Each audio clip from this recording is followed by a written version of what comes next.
Oi, gente, tudo bem? Hoje nós vamos iniciar um assunto novo. Eu estou com a apostila nova, apostila 2. Estou aqui na página 8 e hoje nós vamos tratar de gêneros da oralidade e da escrita. É exatamente o que está aqui, aulas 13 e 14. Para eu fazer essa aula, eu me baseei com um vídeo aula da Editora do Brasil, enviado pela empresa Debert, que faz uma abordagem bem bacana, um histórico sobre a origem dos gêneros textuais. Eu achei bacana porque ela faz um link com a origem dos gêneros textuais, então ela fala da flexibilidade dos gêneros no decorrer da história da humanidade. Ela começa no século XV, que foi exatamente quando nós tivemos o boom dos gêneros, que foi por conta da imprensa. Depois ela fala da Revolução Industrial, século XVIII, e aí ela chega no século nosso, século XXI, com toda essa tecnologia e com os novos gêneros que estão surgindo. A nossa apostila, ela solicita que a gente confeccione, que a gente faça, crie um tutorial. Para adaptar nesse nosso ambiente virtual, eu fiz diferente. Na verdade, na nossa aula, nos slides, eu vou colocar 2 links de 2 tutoriais tratando de um mesmo tema, mas com uma diferença. O propósito é o mesmo de ambos, mas vocês vão perceber, pelo fato de ter um público-alvo diferente e ter um locutor, ou seja, um tutor diferente, esse tutorial, ele também trabalha com uma linguagem diferente. Então, esses 3 exercícios da apostila, eu substituí por outros exercícios que eu vou passar no slide. Então, assistam a esses 2 tutoriais, façam os exercícios que estão propostos e aí a gente vai conversar sobre esse assunto na nossa próxima aula síncrona. Que daí eu vou, vamos dizer assim, conversar com vocês e nós vamos corrigir estes exercícios, ok? Então vamos lá, pessoal? Primeiro o vídeo, depois os slides. Resultado de trabalho coletivo, os gêneros contribuem para ordenar e estabilizar as atividades comunicativas do dia a dia. São práticas sociais e discursivas que fazem parte de qualquer situação comunicativa. Os gêneros são eventos textuais bastante flexíveis e dinâmicos. Segundo o professor Luiz Antônio Marcuski, na primeira fase, povos de cultura essencialmente oral desenvolveram um conjunto limitado de gêneros. Após a invenção da escrita alfabética por volta do século VII a.C., esses gêneros não só se multiplicaram, como surgiram aqueles que são típicos da escrita. A partir do século XV, os gêneros expandiram-se em razão do aparecimento da cultura impressa e, na fase intermediária de industrialização, iniciada no século XVIII, ampliaram-se muito. Hoje, em plena fase da denominada cultura eletrônica, que disseminou o uso do telefone celular, do gravador, do rádio, da TV e, particularmente, da internet, presenciamos uma explosão de novos gêneros e novas formas de comunicação, tanto na oralidade como na escrita. Então vamos ver os slides agora? Estou na página 8. Nós estamos começando agora o caderno 2. Nestas aulas, nós vamos estudar os gêneros a partir da perspectiva da fala e da escrita. Você sabia que esses 2 processos estão intimamente relacionados nos gêneros que utilizamos diariamente? Então, aqui o nosso objetivo é mostrar como isso ocorre. Para começar, vamos retomar alguns conceitos que foram vistos lá nas aulas 1 e 2 da primeira apostila. Nós vimos que a fala ela é natural, espontânea, nem sempre organizada. E nós vimos que a escrita ela é monitorada, ela é organizada e ela é planejada pelas regras gramaticais. Mas você já parou para pensar em como a fala pode ser organizada, controlada e em como a escrita pode estar próxima das manifestações orais? Vocês já pensaram nisso? Veja bem, a fala ela possui grande variedade de até mesmo um só vocábulo possuir variações, dando-nos a opção de fazer essa troca variando conforme a circunstância. Você, se. O mesmo não ocorre com a escrita, que é padrão. Já imaginou um texto didático com toda a variação da fala ser impresso para diversas regiões do país? Olha só como o nosso país é grande e tem bastante variação regional. Com certeza, não seria fácil a decodificação. Já imaginou um aluno do Sudeste e um aluno do Nordeste lendo o mesmo texto didático e este ter essa diferença regional? Nesse sentido, os livros, eles são adaptados para uma linguagem padrão, para que as pessoas de diferentes regiões, embora não falem de maneira semelhante, elas possam se compreender. Esse idioma padrão é o idioma que a gente aprende na escola, é a norma culta, é a norma que nós utilizamos para fazer uma redação no Enem, que é um exame nacional do ensino médio. Este, entre aspas, é conhecido como o português correto, que se fala nas escolas, que se utiliza nas provas, porque respeita as regras gramaticais e ortográficas. É esse o português que nós tivemos, que foi considerado como a reforma ortográfica da língua portuguesa. Mas aonde nós teremos a escrita próxima da fala? Nos bate-papos, nos sites, nas conversas online. Segundo essa estudiosa Recoeiro, embora a separação entre a fala e a escrita seja secular em termos linguísticos, é característica dessa apropriação do cyberespaço o estabelecimento de uma escrita falada e organizada. Segundo essa autora, essa aproximação ocorre devido à incorporação de recursos escritos que atribuem à escrita uma característica muito própria da fala, como o uso dessas animações que nós utilizamos, dos sinais, das simplificações das letras, que tentam até imitar a prosódia. Por outro lado, nós temos também a fala bastante próxima da escrita. Isso ocorre onde? Nas apresentações, nas salas de aula, ocorre nos discursos, ocorre nas celebrações religiosas e ocorre nas aulas, como esta aqui que nós estamos tendo. Eu estou falando, mas a minha fala ela está bastante próxima da escrita porque ela foi planejada,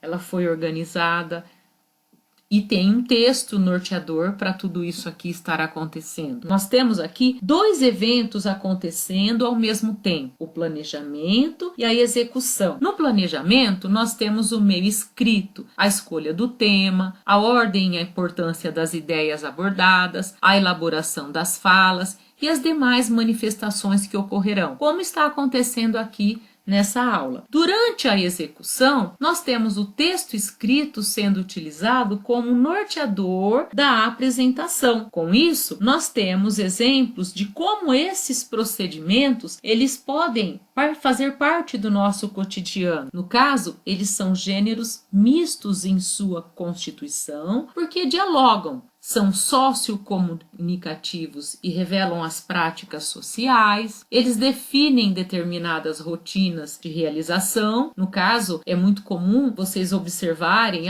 ele fala como um professor, nossa, ele fala como um médico, nossa, a linguagem dele é muito parecida com a linguagem de um advogado. Eles não são constituídos apenas por aspectos formais, eles são maleáveis. Um médico, um advogado, um professor, geralmente nós falamos de uma maneira quando estamos numa situação solene, ocupando ali aquele cargo, a nossa profissão, né? Ou seja, respondendo como um professor, e em casa, com os amigos, numa situação mais descontraída, nós temos uma outra linguagem e nós temos menos formalidade. No caso, isso também se configura em eventos, tanto orais quanto escrito. Por vezes, eles vão se misturando quando buscamos esclarecer o que é exatamente o objetivo dessa videoaula.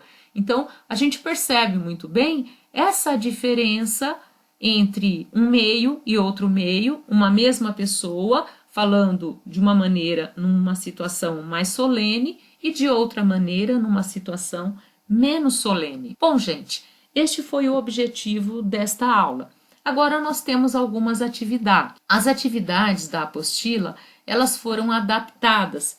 Se vocês pegarem a apostila de vocês, na página 9, nós temos aqui um exercício que solicita que façamos um tutorial. Inclusive, tem um exercício que solicita que analisemos um tutorial. Então, houve uma adaptação, até mesmo para eu dar conta dessa distância e desse momento aqui dessas videoaulas. Então, vamos lá. O que seria um tutorial? É uma ferramenta de ensino-aprendizagem que pode ser tanto um programa de um computador, contendo ou não imagens, que auxilia as pessoas no processo de aprendizagem sobre algo. Por exemplo, eu, para planejar e editar todas essas aulas, eu utilizei bastante tutorial, nós recebemos vários no WhatsApp, no grupo da escola e tudo mais. Nesses vídeos, além das imagens, é claro que tem uma narração oral. A gente percebe que há um apresentador, entre aspas, que tenta adequar linguagem e recursos visuais ao possível gosto e interesse do público. E geralmente, passo a passo, esse apresentador, o tutor no caso, ele explica como o procedimento costuma ser executado. Ou seja, ele ensina a pessoa a fazer algo. Assista então a esses 2 vídeos que foram selecionados especialmente para essa aula. Então eu estou substituindo os exercícios da página 9 por esse vídeo aqui para vocês assistirem, o vídeo 1 e o vídeo 2. Vocês vão pegar aí o link e vocês então vão assistir em casa. Visto esses 2 vídeos, aí vocês então vão considerar este roteiro aqui de perguntas para vocês responderem aí no caderno. Os 2 vídeos apresentados, eles tratam de um mesmo assunto, como trocar um pneu. No entanto, a maneira como o autor desenvolveu o tutorial é diferente. Por quê? Ambos optaram por linguagem, estrutura e recursos distintos. Então, já estou falando que é diferente. Vocês, então, vão explicar essas diferenças entre os 2 textos, comentando trechos da fala e ou cenas apresentadas. Então, a questão 1 é para vocês falarem dessas diferenças. Qual é a diferença? Não é para responder que é diferente, eu já estou afirmando que é. Então, seria quais as diferenças em relação à linguagem, estrutura e recursos. Questão 2. O tom da linguagem e as imagens apresentadas colaboraram para a identificação do público-alvo?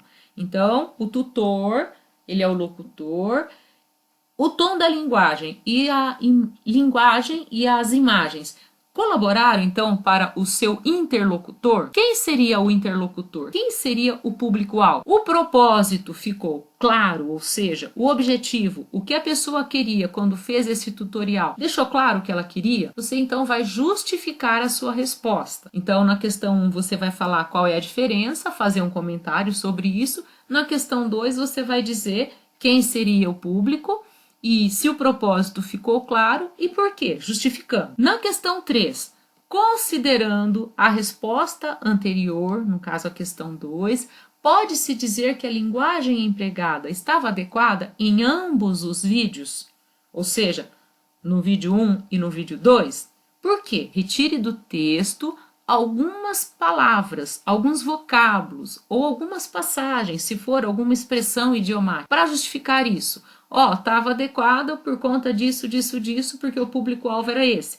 Não estava adequada, então você vai dar essa resposta. E último, com base nos livros, com base no que a gente aprendeu, especialmente nas aulas 5 e 6, passei na aula assíncrona da semana anterior, ou tem na apostila, e também tem nos slides que foram enviados no e-mail da sala, quando eu dei essa aula para vocês.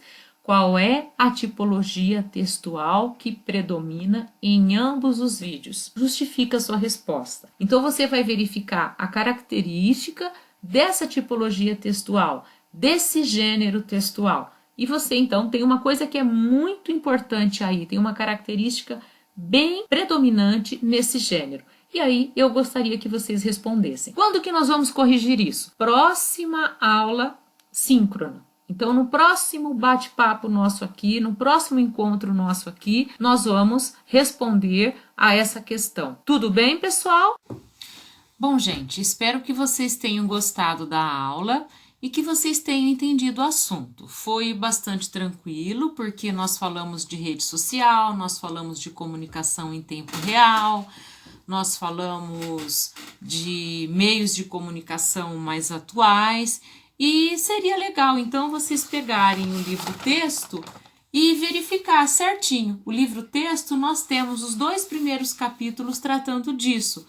Comunicação na era digital, que nós temos aqui, a falsa polêmica do internetês, depois nós temos aqui o mundo digital e a internet, depois nós temos aqui os novos gêneros digitais e o confronto entre o suporte digital e o suporte impresso. Na verdade, esse daqui, que já está lá na página 10, é o início do módulo 2, que a gente ainda não chegou lá. No caderno de exercício, a nossa apostila ela pede para a gente fazer os exercícios mínimos. Os exercícios mínimos seriam somente os exercícios 1 a 6. Mas eu chamo a atenção aqui para vocês, na página 7 do caderno de exercícios, tem uma proposta de redação bem bacana. Se vocês quiserem treinar e fazer, olha só o tema. As novas formas de comunicação e redes sociais alteraram realmente os limites entre o público e o privado? Se este é um fenômeno social,